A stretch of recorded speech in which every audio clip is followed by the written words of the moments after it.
नमस्कार मंडळी, तुम्हा सर्वांचं पुन्हा एकदा फन विथ फॅमिलीमध्ये खूप खूप स्वागत आहे. सो वुमन स्पेशल जो हा वीक चालू आहे त्यामध्ये तुम्ही young generation, middle age generation अशांच्या व्हिडिओज तर बघितल्याच. सो आज आमच्या घरातल्या ज्या वरिष्ठ महिला आहेत त्याही भरपूर कार्यरत आहेत. सो अशाच आमच्या घरातील काही खास वरिष्ठ महिलांशी आपण भेट घेणार आहोत. आपण आमच्या घरातल्या एक वरिष्ठ महिलांशी भेटायला आलेलो आहोत आणि त्या आहेत आपल्या मोठ्या आई हिरो आई. सो या आहेत आमच्या मोठ्या आई, आमच्या हिरो आई. बरोबर आई? कशा आहात? ठीक, मस्त. तर आई, म्हणजे माझं एकच म्हणणं आहे की आता स्त्रीला सगळं मिळतंय, पण पहिला स्त्रीला शेती भाती करून स्वतःसाठी टाइम. सो तुम्ही शेती वगैरे करून स्वतःसाठी कसा टाइम काढत होतात? एक वेळ कधी शेतावर जायचा, एक वेळ कधी घरचा काम करायचा, एक वेळ कधी वेळ मिळला तर आम्ही भजनाला होतो, त्याच्यात पण वेळ काढायचा. का नुसता काम नाही बरा, म्हणजे शेतीचा बोला का घरातला बरा, थोडा तरी परमात्मा पाहिजे. बरोबर आहे का नाही? हा, तर मग त्याच्यावर आमची उषा आली. मग आम्ही थोडा वेळ काढून मग तिथं आम्ही तिच्यात भजनान रमलो. तर आमचं सासरं चांगलं होतं भजनाला जात. मग ते काय म्हणलं, चांगला आहे तुमचा हिरो, कसा तरी वेळ काढून टाइमपास करून परमात्माला लागा. म्हणजे त्या काळात पण शेती करून शेती पण तुम्ही करू, भजन केला. वगैरे बाहेर निघत होता. बरोबर. गावातल्या 8-10 महिला निघायचो आम्ही. तसंच त्यांना सांगायचो आम्ही का वेळ काढा, आपला याच्यातच थोडा वेळ लांबला पाहिजे. का नुसता कामात वेळ घालून जमणार नाही, स्वतःसाठी पण जगला आपला पाहिजे. परमात्मा थोडा तरी गेला पाहिजे, बरोबर. तर आपला सार्थक जन्माला होईल. हा, आपण जरी नाही देवाची पांडुरंगाची माल घातली पण तरी पण आपण त्याच्यातच थोडा रमाचा. बरोबर. अजून पण तुम्ही भजन करतोच. हा, तरी आमच्या 4-5 महिला त्यांची गेलेल्या आहेत. मग आम्ही तो आता वेळ सुनाना लावलाय, तो मार्ग आम्ही सुनाना लावलाय. मग काहीतरी त्यांची रुपयाची चारण तरी घ्यायचं. बरोबर आहे. बरोबर. माझा आता म्हणणं की आता जी महिला आहे तिला तुम्ही काय सांगू इच्छिता, का तिने कसं करायचा तिने कंट्रोल. मी जेव्हा काय घरातला उरकाचा, मुलाबालांचा उरकाचा, न परमात्मासाठी थोडा तरी वेळ घालवाचाच आणि स्वतःच्या पायावर पण तिने उभा राहायला. हा, काहीतरी तिने उद्योग करावा. आता दिवसाचं 12 तास तर 2 तासाचा काय उद्योग करा, 2 तास परमात्मान घालवा. बरोबर. हा, 2 तास कुठं संसार आणि घरात घालवा. बरोबर आहे ना? बरोबर. खूप मस्त. सो आईंनी पण शेती भाती करून त्यांच्यासाठी भजनामार्फत स्वतःसाठी वेळ काढलेला आहे. सो तुम्ही पण अजून वेळ गेलेली नाहीये. स्वतःसाठी काहीतरी करा, थोडंसं स्वतःसाठी टाइम काढा आणि तुमचा संसार, तुमचं आयुष्य खूप सुंदर करा. आता आपल्या मोठ्या आई काय बोलल्या ते तर तुम्ही बघितलंच आहे. त्यांनी शेती वगैरे करून त्यांनी सुद्धा भक्ती मार्गाद्वारे त्या घरातून बाहेर निघाल्या होत्या. सो अशाच आमच्या दुसऱ्या अजून आईसा आहेत, त्यांचे पण आपण जाणून घेऊया की त्या काय बोलू इच्छितात. आपल्या आई पण आलेले आहेत. तुम्हा आम्हा सर्वांच्या यांना तुम्ही ओळखतच असाल. आपल्या रत्नप्रभा घरत आई म्हणजेच रत्न आई, ज्या खूप वर्षापासून महिलांसाठी भरपूर काही करत आहेत आणि त्याही महिला अशा आहेत ज्या स्वतःच्या पायावर उभ्या आहेत आणि पुढे दुसऱ्या महिलांना सुद्धा प्रोत्साहन देतात. चला त्यांच्याशी बोलून घेऊया आपण. नमस्कार आई. सो तुम्ही समाजकार्य करता, सगळं करताय, महिलांसाठी वेगवेगळे उपक्रम राबवता, तर तुम्हाला कधी वाटलं की आता मी माझ्या संसारासोबत समाजकार्य, राजकार्य हे सगळं करू शकते? 1989 आमचं लग्न झालं. मग 89 लग्न झाल्यावर माझ्या मुलातच माझ्या घरात आमचे सासरे हे चंद्रकुंडाचे घरत हे गावचे अध्यक्ष होते त्यावेळेस. आणि आमच्या जाऊबाई माझ्या मोठ्या, माझ्यापेक्षा वयाने 5 जणी जाऊबाई माझ्यापेक्षा मोठ्या, आणि त्यांचा मंडळ होता महिला भजन मंडळ. अच्छा. आणि त्या भजन मंडळ मध्ये मला पण लहानपणापासूनच भजन गायची आवड होती. आणि मला जसं लग्न झालं माझ्या सासरी आल्यावर बघते तर इथे सुद्धा भजनी मंडळ आहे. आणि आजोबा म्हणजे बाबा सुद्धा आमचे सासरे सुद्धा गावचा कारभार सांभाळत होते. शिवाय बाबांना पण भजनाची आवड होती. मुलातच घरातच म्हणजे घराण्यातच भजनी मंडळ होता. तर मला त्याच्यात अजून आणखीन आनंद झाला.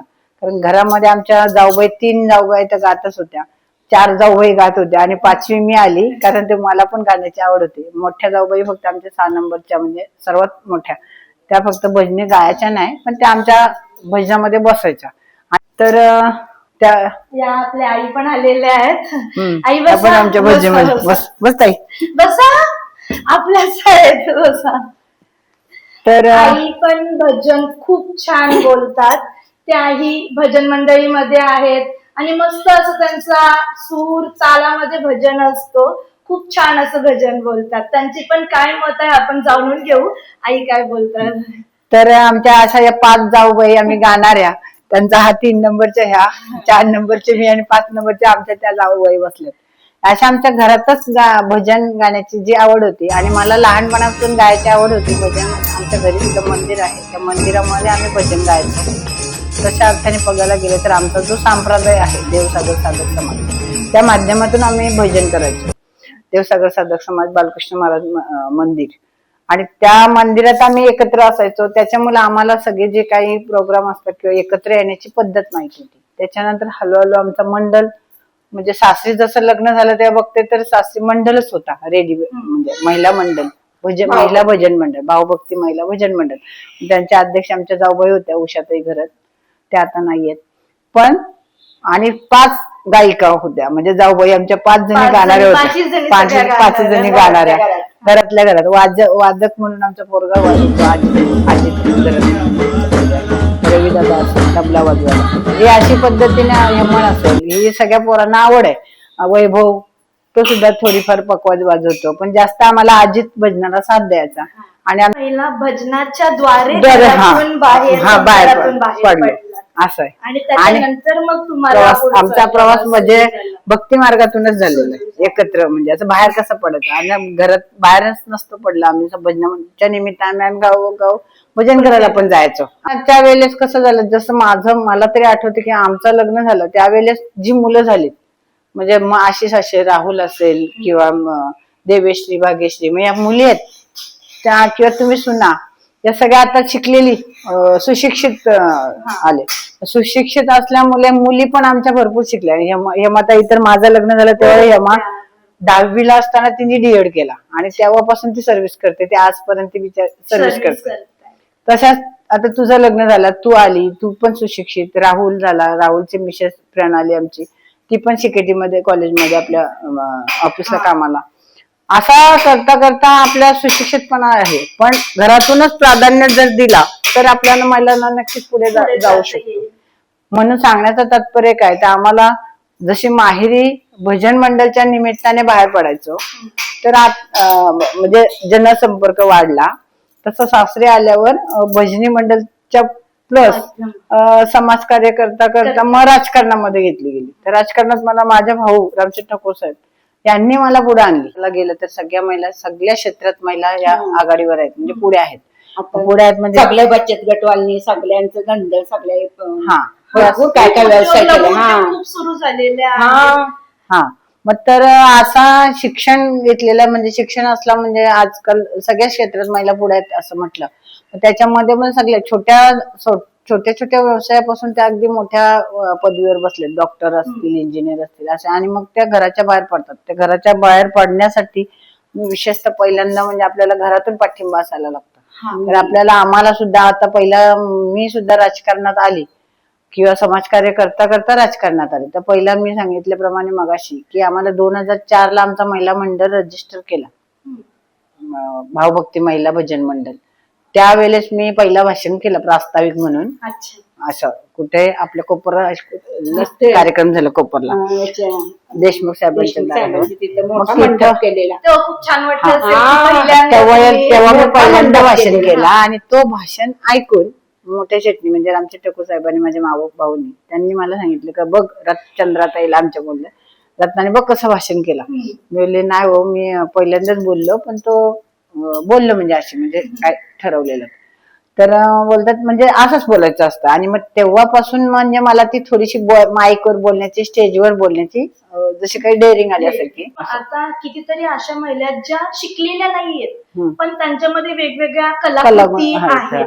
मग त्यांना काय सांगू इच्छिता की त्यांनी पण पुढे थोडस यायला जायला पाहिजे. हवंय? नक्कीच त्यांनी जायला पाहिजे. कारण कसं आहे, आता सुशिक्षित महिला आहेत, त्याच्याबरोबर जरी काही 10वी, आता मी तर स्वतः 10वी शिक्षण तुमचं होतं. शिक्षण पण आता म्हणजे आता- पूर्ण झालेलं आता आहे. पूर्ण झालं. म्हणजे मला एवढं सांगायचंय की तुम्ही शिक्षणासाठी अजिबात वयाची मर्यादा नाही. नाहीये. हा. तुम्ही 50 वर्ष झालेली असो, 30 वर्ष झालेली असो, जर तुमची इच्छा आहे तर तुम्ही इच्छा तुमचं प्रबळ शक्ती शिक्षण असेल ना तर नक्कीच पूर्ण घेऊ करू शकतो. शकता. हे त्याचे मी उदाहरण या स्वतः अनुभव आहेत आहेतच. मला. आणि मीही माझ्या लग्नाच्या 7-8 वर्षानंतर माझं पुढचं शिक्षणही पूर्ण घेतलं. केलेलंच आहे. सो अशा महिला आहेत की ज्या विचार करतात की आता मी शिकलेली नाहीये किंवा काय, तर मी काय करू. त्यांना तुम्ही काय सांगाल? नाही, त्या महिलांना म्हणजे असं की त्यांनी घाबरूच नाही. कारण कोणत्याही प्रकारात कोणत्याही व्यवसाय आपल्याला करायचा झाला तर जर स्वतःकडे हुशारी म्हणजे हिंमत जर असेल हा. तर त्याला शिक्षणाची वाट नाही लागत. तेच उदाहरणार्थ लवकर आता आम्ही आहे. महिलांना प्रशिक्षण दिले किंवा बऱ्याच अशा महिला आहेत की आम्ही जवळजवळ 7,500 महिलांना आम्ही तसले प्रशिक्षण दिले म्हणजे पनवेल तालुक्यामध्ये. मग त्याच्यापैकी जवळजवळ 4-5 हजार महिलांनी स्वतःचे व्यवसाय सुरू केले. आणि त्या म्हणजे संसार करता करताही तुम्हाला तुमच्या वेळ काढून आम्ही पायावर जातो. थोडस स्वतःसाठीही वेळ काढता येईलच. आला पाहिजे. हा, आला पाहिजे. आणि पाहिजेच, काढायलाच पाहिजे स्वतःसाठी पण वेळ. कारण आपण संसार आहे हा आपल्याला शेवटपर्यंत संपत नाही. कारण माझे आता 2 मुलं आहेत, 2 सुना आहेत, नात आहे माझी. आणि असा असून आमची कोपरची जी आपली फॅमिली आहे ती 100 लोकांची फॅमिली जवळ, यांच्या सगळ्यांना सांभाळून म्हणजे ती नाती तुटली नाही पाहिजे, आपली कोणापासून दुरावली नाही पाहिजे. म्हणजे काम करता करता नाती पण तेवढीच महत्वाची आहेत आपल्याला. बरोबर. कारण नाती नसतील, आपण एकटेपण करायला गेलो नाही तर करू काही होऊ शकत. शकत नाही. कारण एक ना एक जबाबदारी नाती आपली सांभाळली पाहिजे मुलात. आणि मग ती करत असताना घरातून जो मेन पाठिंबा आहे तो मला माझ्या मुलांनी दिला. समजा सुनांनी पण, आता त्यावेळेलाच माझी एकच सून होती, आता तन्मयी आहे म्हणजे अजून 1-2 सुना आहेत. पण दोघींनी पण समजा 2 सुना 2 मुलं आणि माझे मिस्टर यांनी मला सांगितलं तुझी इच्छा ना शिकायची मग तू शिक. पण आता तुझं शिक्षण किती MSc काहीतरी झालं, M.Com झालंय. ते लग्नानंतर केला. लग्न अगोदर B.Com होती, त्याच्यानंतर तुमचं पुढचं शिक्षण झालं.